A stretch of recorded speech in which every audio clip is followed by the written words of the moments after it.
Assalamualaikum warahmatullahi wabarakatuh.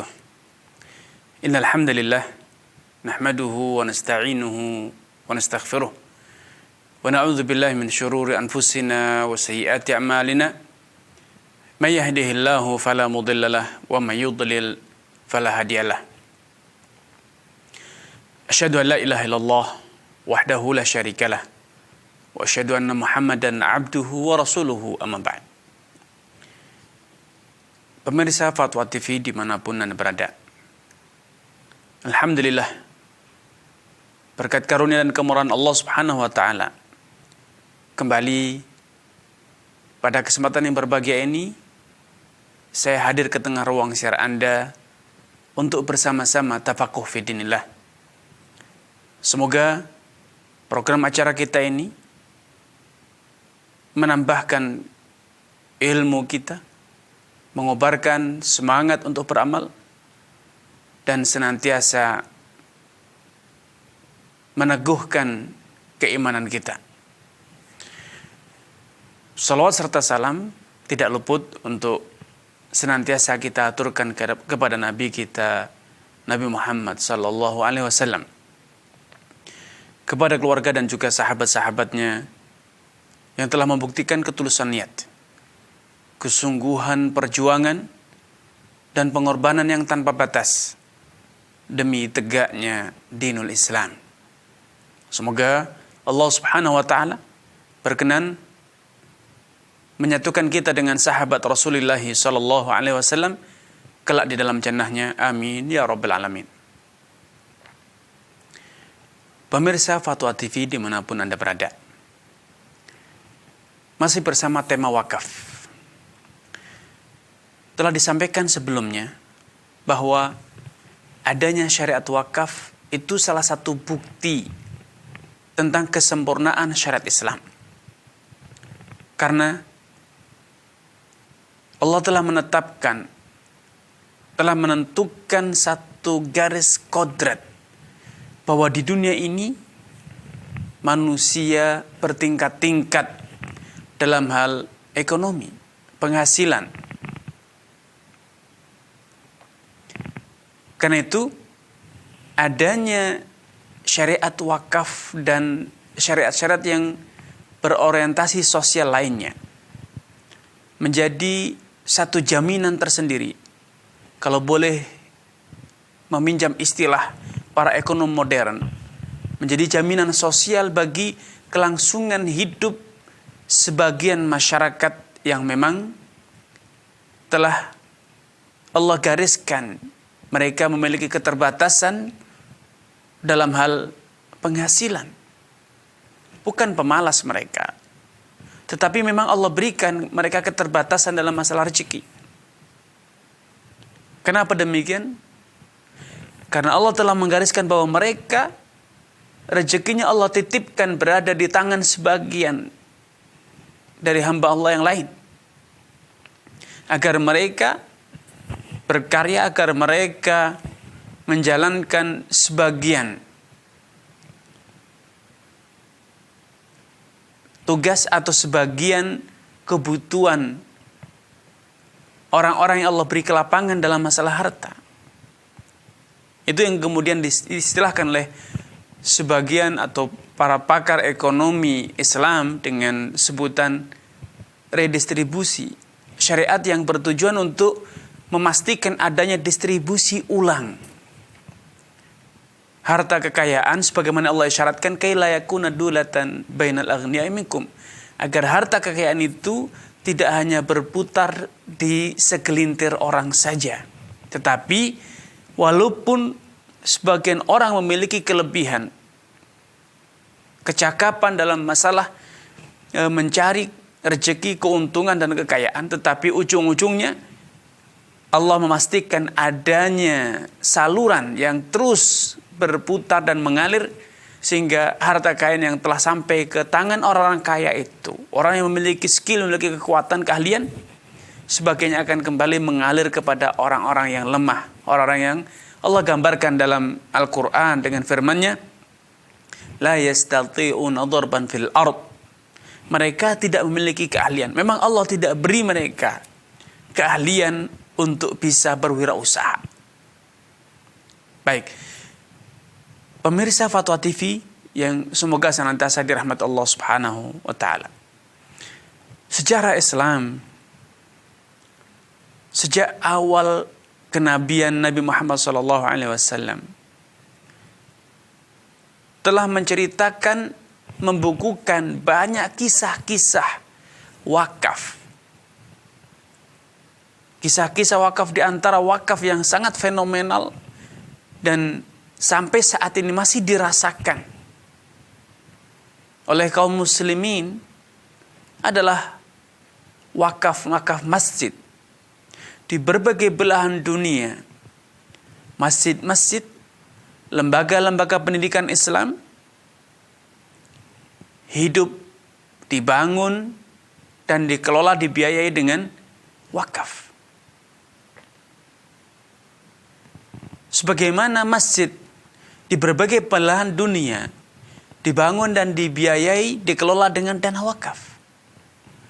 Dan di antara bukti efektivitas adanya syariat wakaf adalah wakaf sahabat Rasulullah sallallahu alaihi wasallam Utsman bin Affan, yang sampai saat ini wakaf tersebut masih eksis, produktif, dan terus dimanfaatkan. Dan perlu diingatkan kembali pada kesempatan ini bahwa wakaf yang dilakukan oleh sahabat Utsman bin Affan, demikian pula wakaf yang dilakukan oleh sahabat Khalifah Umar bin Khattab, demikian pula wakaf yang dilakukan oleh sahabat Abu Talhah, itu beberapa kasus nyata realisasi syariat wakaf, dan ternyata wakaf itu bersifat produktif. Kenapa demikian? Karena wakaf-wakaf mereka bertiga, sahabat Umar bin Khattab, sahabat Utsman bin Affan, sahabat Abu Talhah, mereka semuanya mewakafkan lahan produktif, ladang kurma. Dan sampai saat ini ladang kurma yang diwakafkan oleh Khalifah Utsman bin Affan terus menghasilkan buah-buahnya. Dan kemudian dari hasil panen tersebut oleh pengelola atau yang disebut dengan nazir wakaf dikumpulkan, dan menurut informasi dana tersebut sudah mencapai angka yang sangat fantastis, sehingga saat ini wakaf itu sudah bisa dikembangkan menjadi sebuah bangunan produktif perhotelan yang disewakan kepada para pengunjung kota Madinah. Ini luar biasa. Sehingga gambaran tentang wakaf yang selama ini ada di masyarakat mengalami penyempitan karena seringkali masyarakat berpikiran bahwa wakaf itu hanya berbentuk masjid, kuburan, ataupun lembaga pendidikan. Padahal secara de facto syarat wakaf itu sangat fleksibel, sangat luas. Sahabat Umar bin Khattab ketika beliau berwakaf, Nabi memberikan arahan kepada sahabat Umar bin Khattab agar wakaf tersebut disalurkan kepada karib kerabat beliau, kepada fakir miskin, kepada ibnu sabil, orang yang kehabisan bekal di perjalanannya, dan juga yang lain, anak-anak yatim. Sebagaimana Abu Talhah ketika berwakaf, Nabi memberikan arahan kepada beliau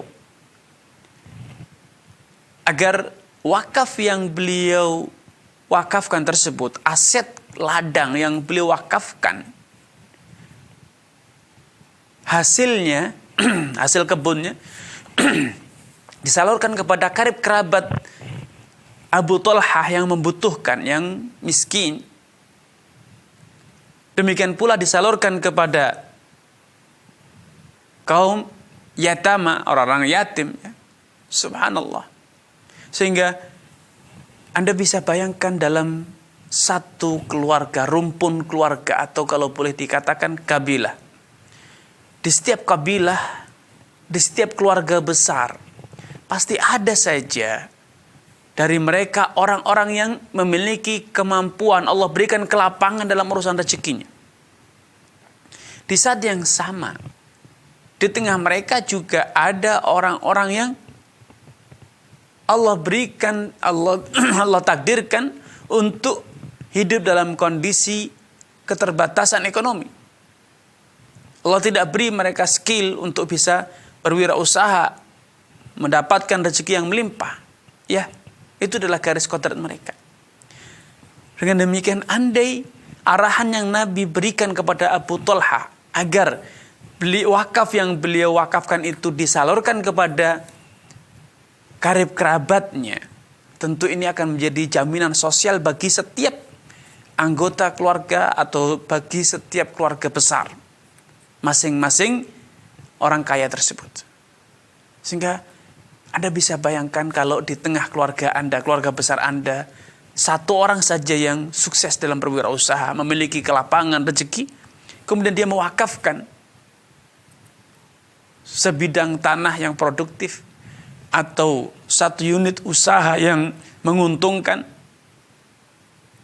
atau satu unit bangunan yang produktif, kemudian hasilnya, hasil sewanya atau hasil yang didapat dari wakaf tersebut dikelola sedemikian rupa, disalurkan kepada yang membutuhkan dari keluarga besar, dari masing-masing keluarga besar, tentu ini menjadi satu instrumen yang luar biasa. Akan kekeluargaan itu akan semakin terjaga keharmonisannya.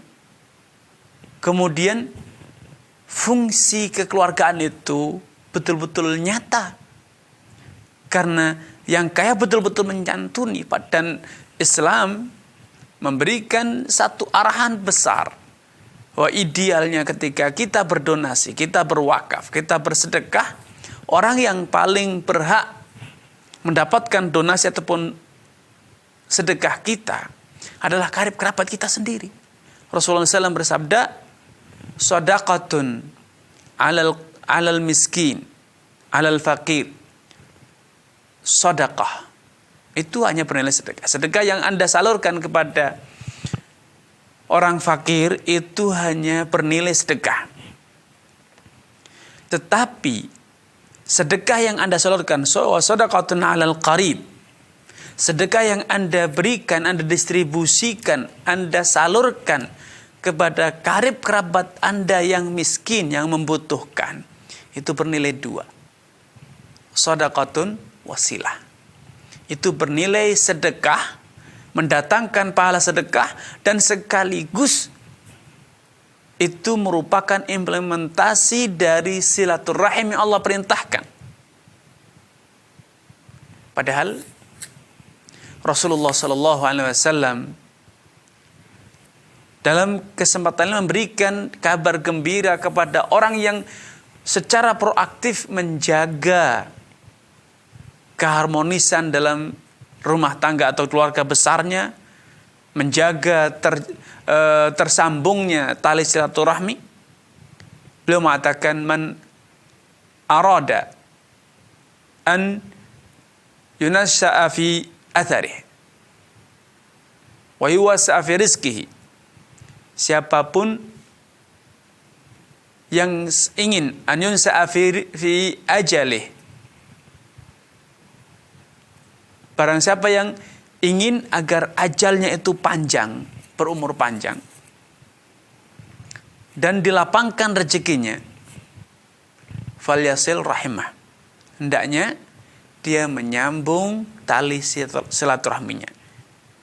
Dan salah satu bentuk tali silaturahmi yang sangat efektif adalah bila Anda mendermakan sebagian harta Anda untuk mereka. Tentu ini nilai-nilai kekeluargaan itu akan nyata sehingga akan tercipta keharmonisan di internal keluarga besar Anda. Ya, karenanya sepatutnya kita semuanya tergugah untuk bagaimana kita menjadi bagian dari anggota keluarga besar kita yang bermanfaat. Sehingga sebagian harta kita dermakan untuk mereka. Karena tentu di setiap keluarga besar itu pasti ada orang-orang yang kalau boleh disebut kurang beruntung dalam berwirausaha, kurang beruntung dalam bekerja. sehingga mereka hidup di bawah garis kemiskinan. Tentu orang yang paling berhak, paling bertanggung jawab untuk menyantuni mereka adalah Anda, karena Anda adalah bagian dari keluarga besar mereka. Ya, bagian dari keluarga besar mereka. Bahkan Nabi SAW ketika beliau meninggal dunia, beliau memberikan satu pernyataan. Beliau mengatakan, inna ma'asyaral anbiya la nurath wa ma taraknaha sadaqah. Kami para nabi itu kalau meninggal dunia, harta kekayaan kami tidak diwarisi. Ya, tidak diwarisi. Semua yang kami tinggalkan, harta kekayaan yang ditinggalkan oleh para nabi itu semua adalah sedekah alias wakaf. Dan semasa hidup Nabi SAW,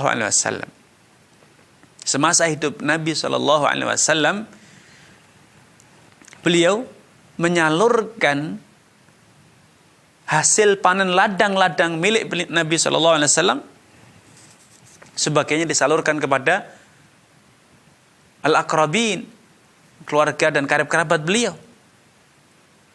Ya, ini adalah bagian dari tuntunan syariat. Karena itu para fuqaha menyatakan bahwa di antara model wakaf yang dahulu dipraktekkan oleh para ulama, dipraktekkan dan diajarkan serta dibenarkan dalam tuntunan syariat adalah wakfudz dzurri, yaitu wakaf untuk anak keturunan. Kenapa? Anda bisa bayangkan, apakah semua anak keturunan Anda akan bisa sukses seperti Anda? Apakah Anda memiliki jaminan bahwa anak cucu Anda semuanya akan memiliki kelapangan rezeki seperti Anda?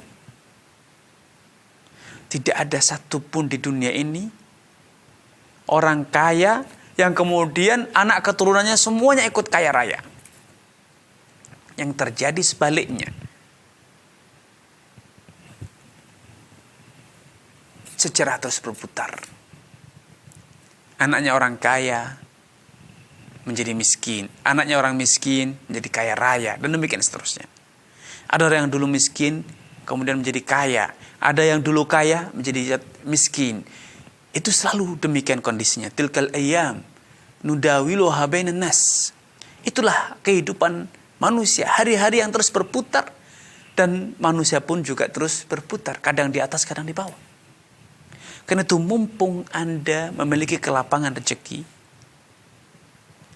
alangkah baiknya bila Anda memikirkan bagaimana kelak anak keturunan Anda. Dan bagaimana Anda terus bisa berkontribusi untuk memfasilitasi, membantu anak keturunan Anda yang bisa jadi dari mereka ada orang-orang yang kurang beruntung. Terlebih Islam memotivasi umatnya untuk sebisa mungkin berpartisipasi dalam menyusun, menata masa depan anak keturunan. Ketika sahabat Sa'ad bin Abi Waqqas menderita sakit parah, Nabi SAW menjenguk beliau. Kemudian sahabat Sa'ad memanfaatkan kesempatan untuk bertanya, Rasulullah, laqad balagha bi minal waj'i ma tara. Ya Rasulullah, rasa sakit atau deritaku ini seperti yang engkau saksikan sendiri. Begitu parah sudah. Artinya apa? Beliau khawatir akan meninggal dunia. Walaysa yarithuni illa ibnah. Sedangkan aku tidak punya ahli waris kecuali satu anak perempuan saja. Fahal atasaddaqu bimali? Apakah tepat bila aku mensedekahkan seluruh hartaku? Karena kalau anak perempuanku ini, saya tidak lagi memikirkan, saya tidak lagi khawatir tentang masa depan dia. Kenapa? Karena dia akan menikah dan dia akan dicukupi oleh suaminya. Sehingga ada gagasan atau ada ide, rencana ingin mensedekahkan semua hartanya. Maka Nabi SAW mengatakan, la, tidak boleh. Tidak boleh engkau mensedekahkan seluruh hartamu. Bagaimana? Kemudian kata sahabat Sa'ad, bagaimana kalau aku sedekahkan setengah? Kata Nabi, tidak, setengah pun juga tidak boleh. Kemudian sahabat Sa'ad kembali menawar, bagaimana kalau sepertiga? Nabi mengatakan, ats-tsuluts katsir. Sepertiga boleh, tetapi sepertiga itu sudah terlalu banyak atau masih terlalu banyak. Kemudian Nabi SAW memberikan satu arahan. Kenapa tidak sepatutnya seorang itu mensedekahkan seluruh hartanya, apalagi di masa-masa dia dalam kondisi kritis di akhir-akhir hidupnya. Nabi mengatakan, innaka antadhara warathataka aghniya khairun laka min antadharahum alatan yatakaffafunan nas. Wahai Sa'ad, jikalau engkau mampu mengkondisikan, mampu mempersiapkan agar anak keturunanmu itu hidup dalam kondisi berkecukupan, dalam kondisi kaya raya, itu lebih baik, lebih besar pahalanya bagimu dibanding engkau membiarkan mereka atau sebagian mereka terpaksa hidup dalam kondisi alah, dalam kondisi miskin, kekurangan, sehingga sebagian mereka akhirnya apa? Yatakaffafunan nas, minta-minta kepada orang lain. Nah, kalau Anda saat ini memiliki kelapangan harta, sepatutnya Anda memikirkan bahwa ke depan bisa jadi sebagian anak keturunan Anda kurang beruntung seperti Anda. Sehingga sedari dini Anda sudah mulai mempersiapkan. Kalau ternyata ada dari keluarga Anda, anak keturunan Anda yang kurang beruntung, Anda mumpung masih memiliki kelapangan harta, telah mempersiapkan satu instrumen atau satu unit usaha atau satu aset yang akan terus produktif, yang itu bisa dijadikan sebagai solusi, sebagai alternatif, atau sebagai satu tempat kembali atau solusi bagi keluarga Anda, anak keturunan Anda yang kurang beruntung tersebut. Anda bisa bayangkan Anda sekarang memiliki aset perhotelan. Sebagian Anda wakafkan untuk anak keturunan Anda. Siapapun yang suatu saat dia dalam kondisi kesusahan, dia berhak mendapatkan saluran atau berhak mendapatkan hasil dari hotel tersebut. Bila Anda memiliki satu aset perusahaan misalnya atau saham di perusahaan, bisa jadi Anda wakafkan. Sehingga dividen dari perusahaan tersebut akan bisa didistribusikan kepada anak keturunan Anda yang mungkin kurang beruntung. Ya, sehingga asetnya terus permanen, tidak bisa dijual belikan, tidak bisa dikuasai oleh satu orang, tidak bisa dihambur-hamburkan. Tetapi hasilnya bisa didistribusikan kepada siapapun dari anak keturunan Anda yang membutuhkan. Ini suatu tuntunan yang luar biasa andai Anda memanfaatkannya. Ya, Anda betul-betul mengoptimalkan syarat ini sehingga Anda ketika Anda telah meninggal dunia, Anda telah berupaya semaksimal mungkin untuk mengkondisikan agar anak keturunan Anda bisa mendapatkan kecukupan. Dan jangan khawatir. Wakaf dzurri, wakaf yang Anda khususkan untuk anak keturunan Anda itu tidak akan mengurangi pahala. Betul, mereka yang memanfaatkan sasaran dari wakaf tersebut memang anak keturunan Anda sendiri, betul. Tetapi ketahuilah bahwa justru pahala sedekah, karena wakaf itu adalah salah satu model sedekah. Pahala sedekah yang Anda salurkan untuk keluarga Anda sendiri itu pahalanya lebih besar bila Anda wakaf itu disalurkan kepada orang lain. Dan kalau memang memungkinkan, bukan menjadi penghalang ya, Anda memanfaatkan dua saluran tersebut. Anda berwakaf untuk anak keturunan Anda sendiri, dan juga Anda berwakaf untuk seluruh kaum muslimin, sehingga manfaat atau sasaran wakaf Anda bisa semakin luas, semakin besar yang memanfaatkan. Itu sangat bagus sekali bila Anda bisa memanfaatkan dua-duanya tersebut. Karena itu dahulu Umar bin Khattab ketika mewakafkan ladang yang beliau miliki di negeri Khaybar, beliau menyebutkan bahwa salah satu sasaran wakaf beliau yang mustahik, yang berhak menerima wakaf beliau salah satunya adalah dzawil qurba, kerabat beliau sendiri yang membutuhkan atau yang miskin atau yang mengalami kesusahan ekonomi. Ini satu instrumen yang luar biasa. Ya, karenanya syarat wakaf ini sangat-sangat perlu untuk kita gali lebih dalam. Karena ini merupakan potensi umat. Satu syariat yang Allah ajarkan, namun secara de facto di masyarakat kita belum dimaksimalkan pemanfaatannya dan aplikasinya. Paling banyak, paling sering wakaf-wakaf yang ada di tengah-tengah kita adalah wakaf yang tidak produktif. Ya, kalaupun ada mewakafkan lahan pertanian, lahan itu kemudian dijadikan sekolah, dijadikan pesantren, dijadikan masjid. Sehingga akhirnya masjid, sekolah itu masih lagi membutuhkan dana operasional. Ya, karena itu andai kita mulai memperluas aplikasi wakaf ini menjadi wakaf yang produktif, kita berpikir bagaimana membangun satu unit usaha yang itu kemudian ketika sukses, setelah Anda kelola, telah Anda besarkan, kemudian unit usaha itu Anda wakafkan. Salah satu contoh kontemporer yang sangat fenomenal, yang saat baru-baru saja terjadi, bagaimana salah satu bank terbesar di kerajaan Saudi Arabia, yaitu Bank Rajhi. Pendirinya Abdul Aziz Rajhi rahimahullah mewakafkan seluruh saham beliau di bank yang beliau rintis tersebut, yaitu Bank Rajhi.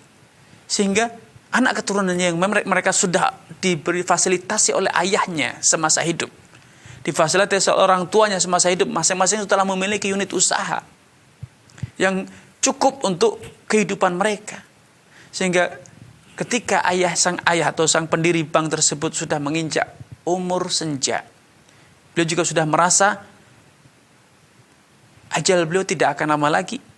Beliau telah mengkondisikan, mempersiapkan diri agar saham yang masih tersisa, yang masih milik beliau, diwakafkan untuk kebutuhan-kebutuhan sosial, percetakan, mencetak Al-Quran, untuk mendistribusikan Al-Quran kepada kaum muslimin di seluruh penjuru dunia, fakir miskin dan lain sebagainya. Subhanallah.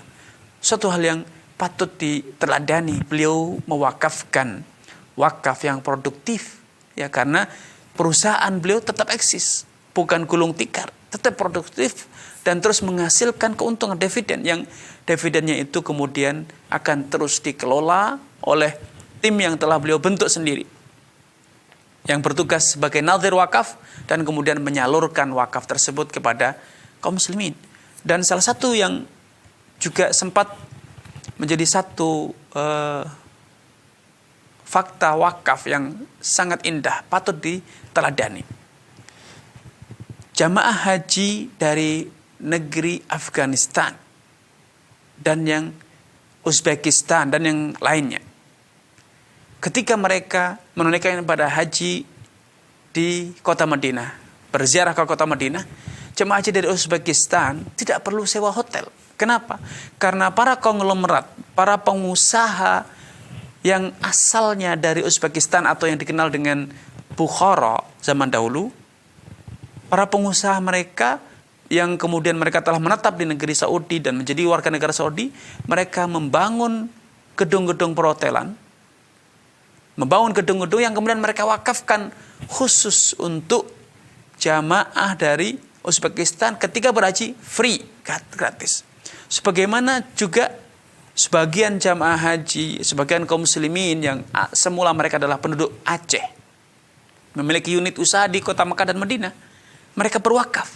Sehingga konon jamaah haji dari Aceh ketika mereka menunaikan haji mendapatkan atau berhak mendapatkan hasil dari wakaf-wakaf tersebut, sehingga mereka mendapatkan tambahan biaya dari wakaf-wakaf tersebut. Subhanallah, ini satu fakta wakaf yang patut kita tiru dan patut kita hidupkan. Semoga Allah Subhanahu wa taala termasuk menjadikan kita termasuk hamba Allah yang Allah berikan kelapangan rezeki, kemudahan untuk bisa menjalankan syarat ini, berwakaf, baik untuk wakaf dzurri, untuk wakaf keluarga kita sendiri, anak keturunan kita, ataupun wakaf kepada keumuman kaum muslimin. Ini yang bisa kami sampaikan pada kesempatan yang berbahagia ini. Kurang dan lebihnya mohon maaf. Billahi taufiq wal hidayah. Wassalamualaikum warahmatullahi wabarakatuh.